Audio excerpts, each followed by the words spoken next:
Buenos días a todas, todos y todes. Mi nombre es María Clara Medina y soy investigadora y profesora adjunta en la Universidad de Gotemburgo en el Departamento de Estudios Globales. En esta oportunidad he sido invitada y agradezco por esta invitación de la Facultad de Artes para inaugurar un año académico. Este año académico en particular que se da bajo el signo de la pandemia y en el cual todos y todas vamos a estar con este tema en la cabeza, en el alma y también en nuestro trabajo profesional. Así que en esta oportunidad yo les voy a hablar desde las que son mis perspectivas centrales, que son las de derechos humanos, los de género y los de estudios culturales. Los ejes temáticos van a ser fundamentalmente el de arte, el de ciencia, género, política y también ética, que es fundamental para este tema que vamos a hablar hoy. Mi presentación no es larga, mi presentación es corta, pero quiero tocar unos 3 temas centrales en esto y reflexionar junto con ustedes sobre esto que nos compete. En particular, la relación entre arte y vulnerabilidad en estos tiempos de pandemia y qué es lo que nos espera en el futuro.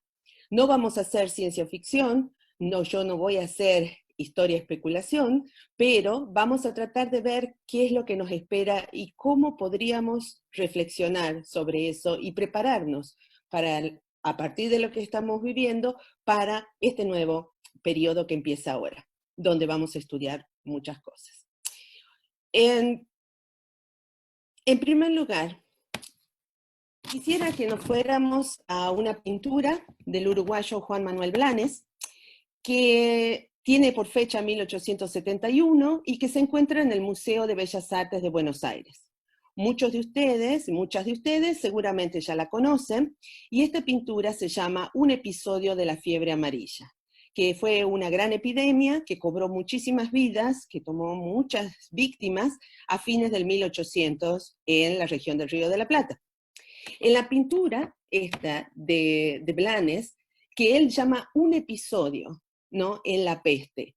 Y lo que se ve en ese episodio es una mujer muerta en el piso, víctima de la peste, un niño huérfano, un bebé que queda sin su madre, algunos agentes sanitarios o agentes que están observando, figuras masculinas que aparentemente serían un médico o agentes que vienen a asistir en esta situación ya demasiado tarde o que vienen simplemente a recoger el cadáver.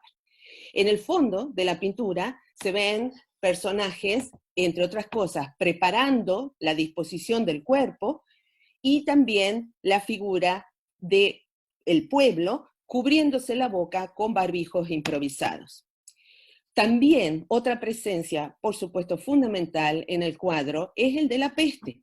La peste como un enemigo invisible, pero omnipresente. La peste está manifestada en toda la situación de precariedad que se ve en el cuadro, pero sobre todo marca lo que no se ve, lo que está ausente, y es la figura del Estado. En el cuadro de Blanes, entonces, tenemos una ya introducción al tema de la peste en una época moderna en el Río de la Plata y vemos muy claramente los distintos roles que tienen los personajes, que tienen los protagonistas y la gran protagonista, que es la muerte. En este contexto, a mí me gustaría empezar a conversar con ustedes el tema de la vulnerabilidad. Yo abordo el tema de la vulnerabilidad a partir de los estudios de la biopolítica, de la bioética, pero sobre todo de las reflexiones de Judith Butler. Judith Butler en sus últimos trabajos habla de la peste como una amenaza invisible. Ella relaciona el tema de las amenazas sociales que nos cubren a todos, y en sus dos últimos textos ella habla sobre todo del peligro del desastre medioambiental, la amenaza de que estamos destruyendo el planeta, estamos destruyendo nuestro propio hábitat y no tenemos modos de salir de ese problema. No estamos encontrando, dice ella en el 2017, no estamos encontrando soluciones y tampoco hay propuestas de soluciones que engloben a toda la humanidad con respecto a esto. Butler va a llamar al neoliberalismo la gran amenaza. Y en este caso podemos ver una relación análoga entre el neoliberalismo y la peste que nos azota en este momento. Voy a ir un poco más en profundidad sobre esto. El COVID-19 evidencia uno de los eslabones más débiles de nuestro tejido social. Si cada sociedad la entendemos como un organismo vivo, hasta ahora los eslabones más débiles que han quedado evidenciados en esta pandemia es la falta de cuidado. Hasta ahora, el ejercicio de los cuidados de ese todo social ha sido una tarea propia del Estado.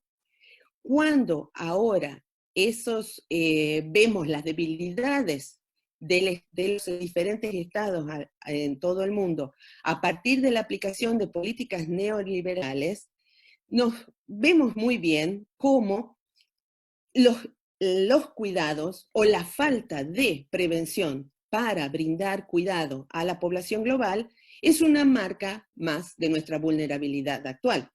Y esa vulnerabilidad se presenta como un fenómeno global. La pauperización de nuestras sociedades a nivel global se han dado como consecuencia de políticas neoliberales. Es un hecho histórico y no hay datos que puedan negar esa consecuencia. Esto ha llevado, por una parte, a la pérdida de derechos, por otra parte, al incremento de la represión estatal hacia la población civil organizada y también la demonización y criminalización de la protesta social que provoca esa falta de derechos. Desde la perspectiva ética de la biopolítica, podemos hablar de una deshumanización de la política. Estas prácticas de descuido, es decir, la falta de cuidado, estas prácticas de descuido, como les digo, muestran una crueldad y una falta de empatía con el otro o con la otra, como un prójimo o una prójima. Esto es una forma básica de violencia. Y esta violencia, desde los estudios de género, nosotros la percibimos como mortífera. La peste, estamos viendo ahora, el COVID-19, nos está golpeando a todos y a todas de manera global. Es un fenómeno que no ha dejado a ningún individuo libre en todo el planeta.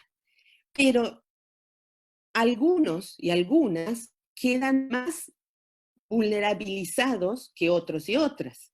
¿Cuál es la diferencia social básica, la injusticia social básica que cause que las diferencias, que otra vez las categorías sociales que usamos en las ciencias sociales y humanas se vuelvan todavía más actuales?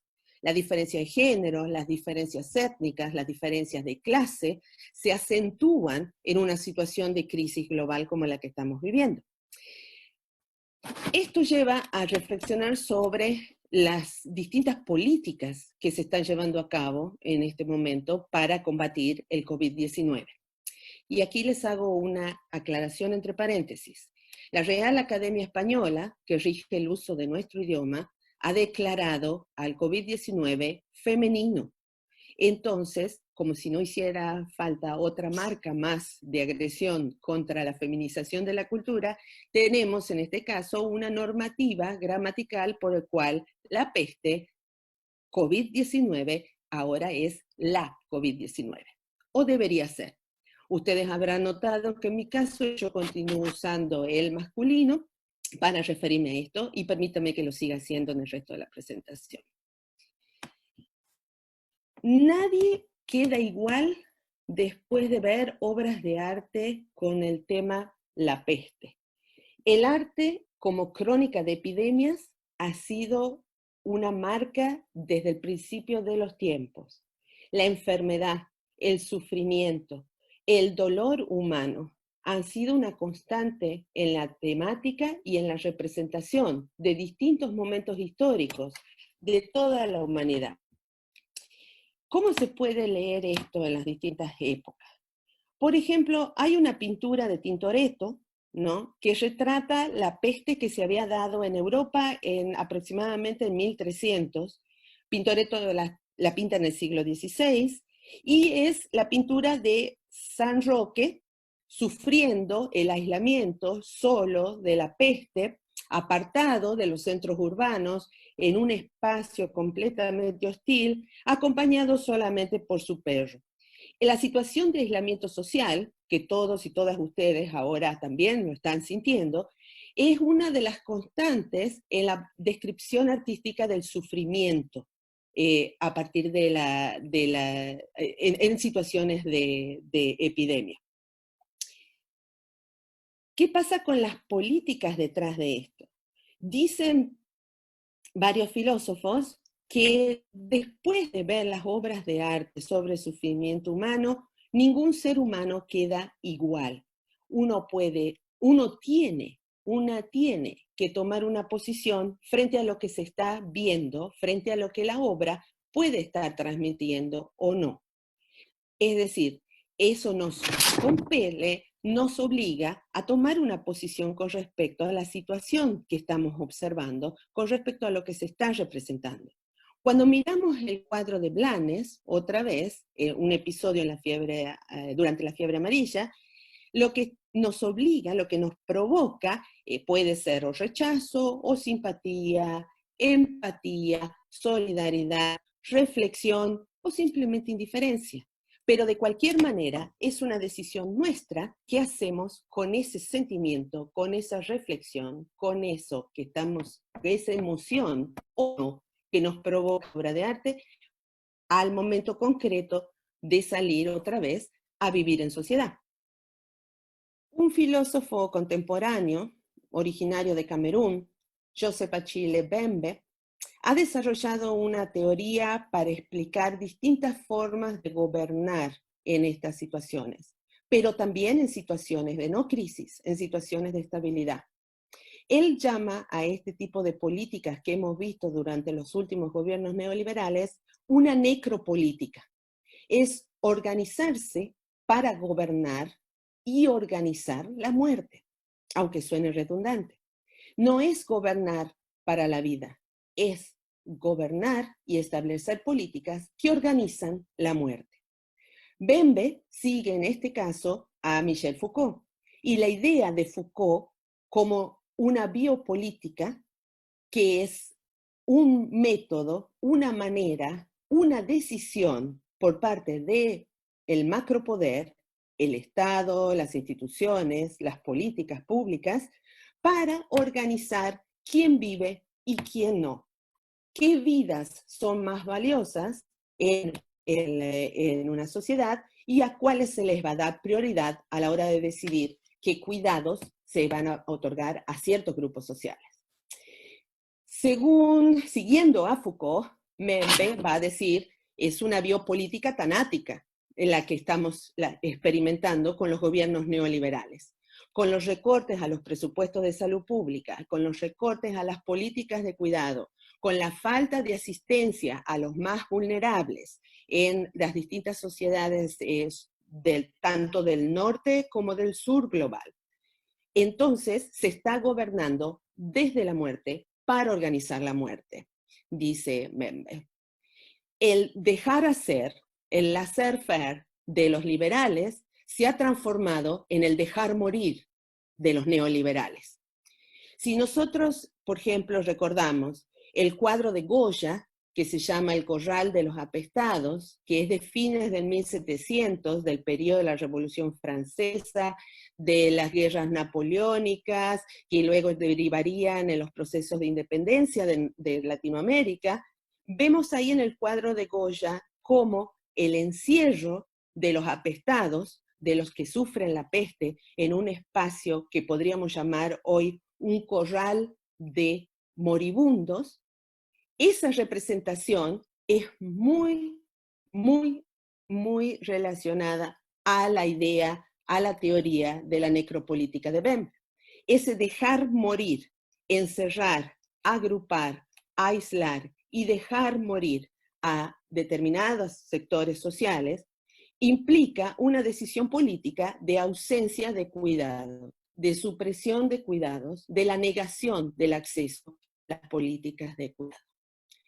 En contraposición, tenemos la propuesta de distintos pensadores y pensadoras de una alternativa también desde la vía política, pero donde la opción no sea organizar la muerte, sino organizar el cuidado. Esa biopolítica se llama la biopolítica de la interdependencia.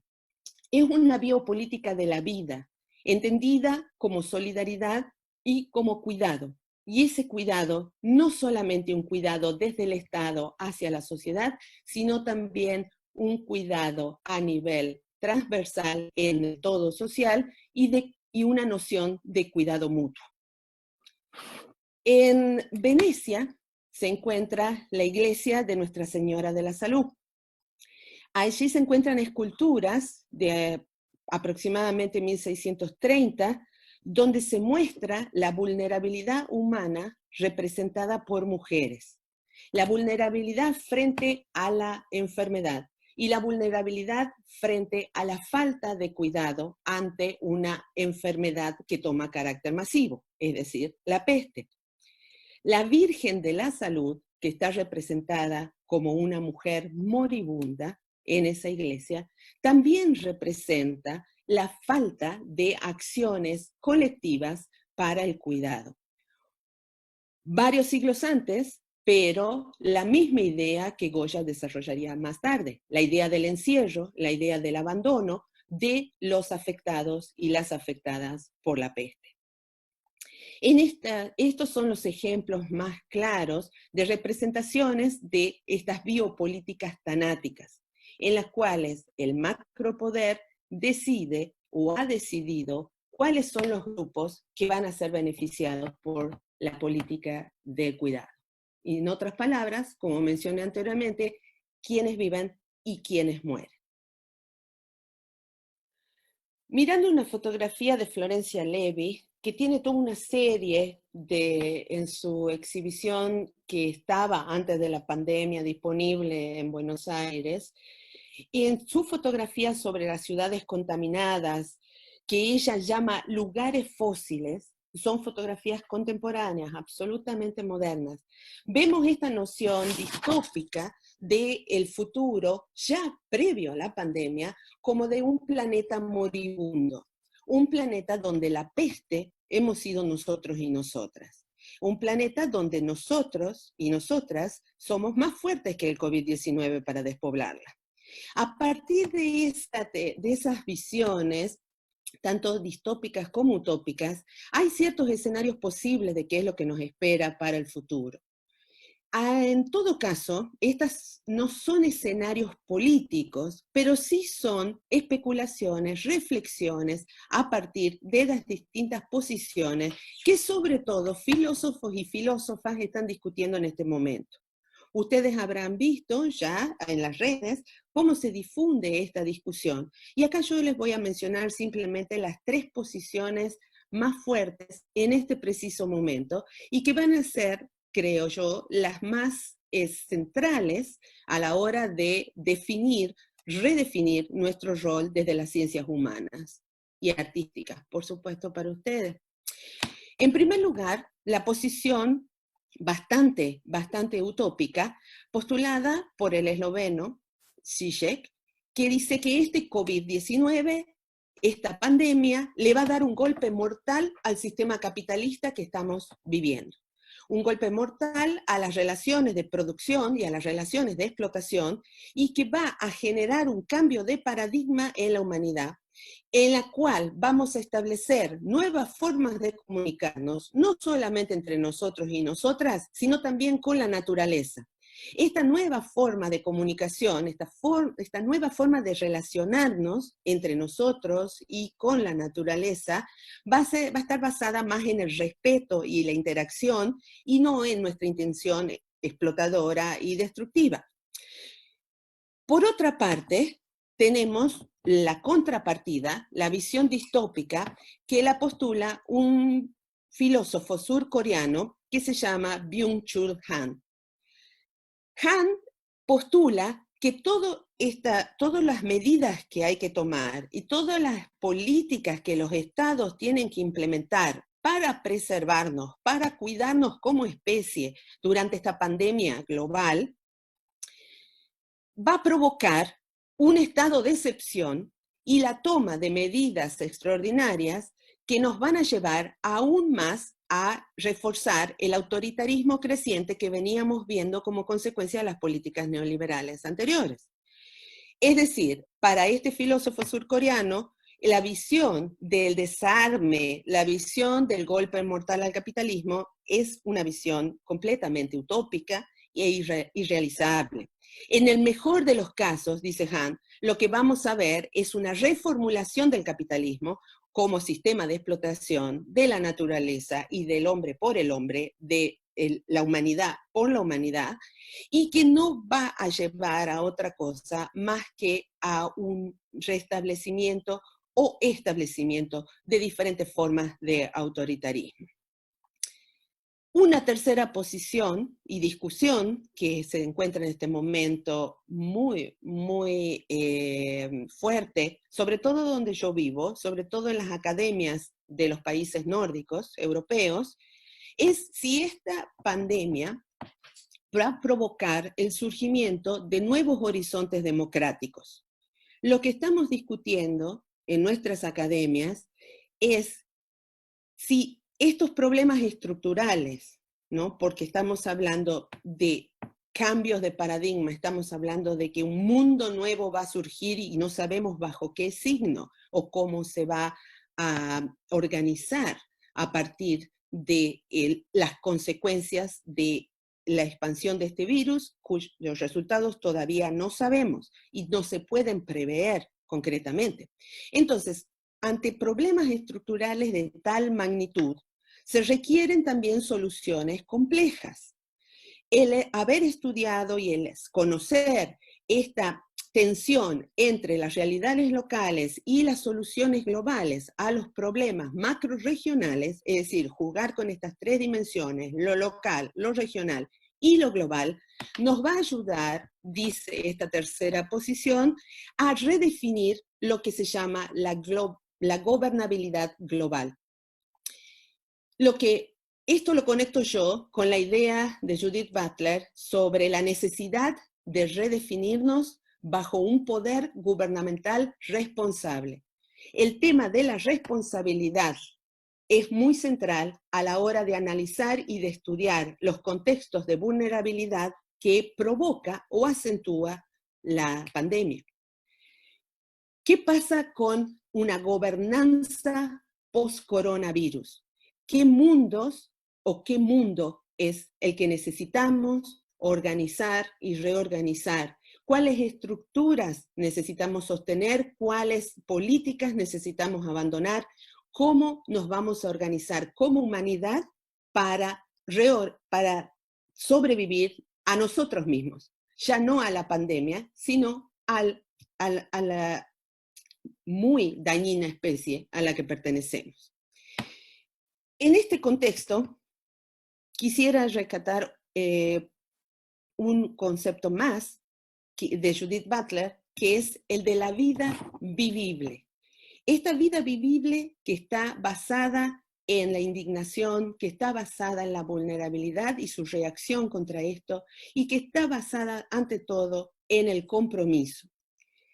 La vida vivible, que en algunas traducciones al español se llama la vida habitable, hace referencia justamente a nuestro posicionamiento en el mundo, nuestro posicionamiento en esta situación de crisis que ahora es pandémica, que ahora es global.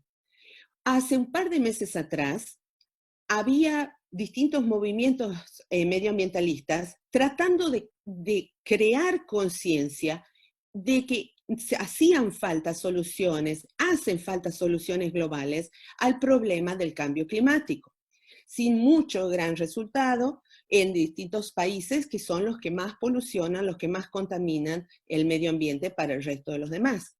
Quizás esta pandemia, siguiendo a Butler, ayude para que entendamos que no es posible conseguir una vida más vivible para nosotros y nosotras sin garantizarla también para los otros y las otras.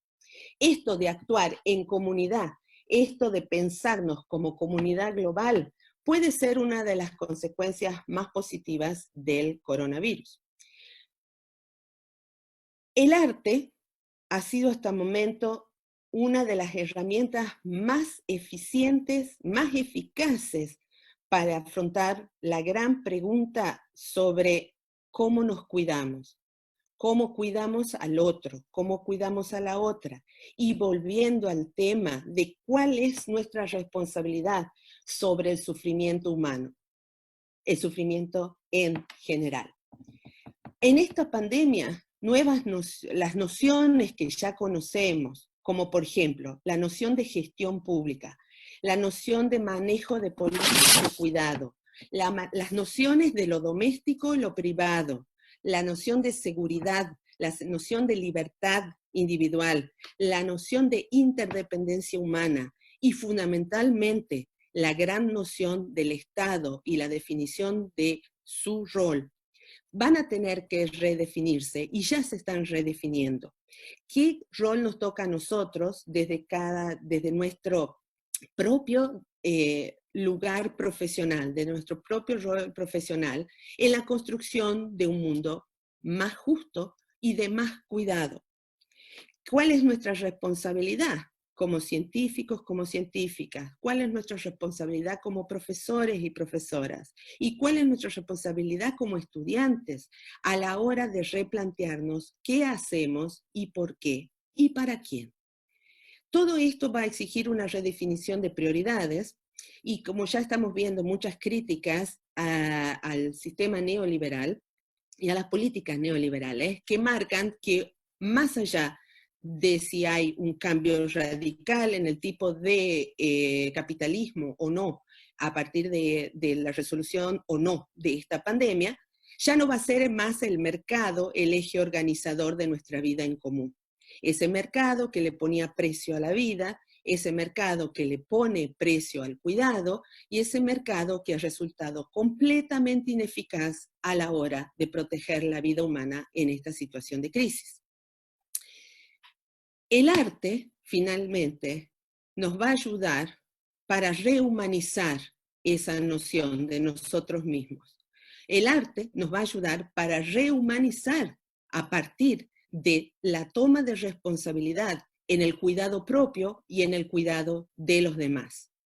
También el arte es, insisto, una herramienta magnífica para recuperar nuestro sentido básico de humanidad, nuestro sentido básico de piedad, de compasión por el sufrimiento del otro y de la otra. Y también es una herramienta magnífica para movilizarnos, para hacernos empáticos y empáticas contra la injusticia social, ya sea que la experimentemos nosotros y nosotras mismas o que la veamos en el sufrimiento de los demás. Es por eso que yo postulo que todos los estudios que hacemos, todas las acciones que llevamos adelante como espacios académicos, como comunidad educativa también, cada uno en el rol de profesor, de profesora, de investigador, de investigadora, de gestores, de administrativos y de estudiantes, todo contribuye para esta reflexión y todo tiene que estar dirigido a hacer la vida propia y de los demás más vivible, en palabras de Butler. Ojalá podamos contribuir todos con nuestro conocimiento, con la producción de conocimiento, con la producción de ideas, con la producción de debates que van a ser cada vez más necesarios para redefinirnos como grupo social y como comunidad global, a partir de esta noción de vida habitable, de vida vivible, que ya no sea solamente una utopía de unos pocos y de unas pocas, sino una realidad para todos, todas y todes. Me queda simplemente despedirme, recomendarles que sigan quedándose en casa, que sigan cuidando a ustedes mismos, a ustedes mismas, para así también cuidar a los demás. Les deseo un muy buen año académico en medio de este contexto tan difícil, y también feliz Pejag y felices Pascuas.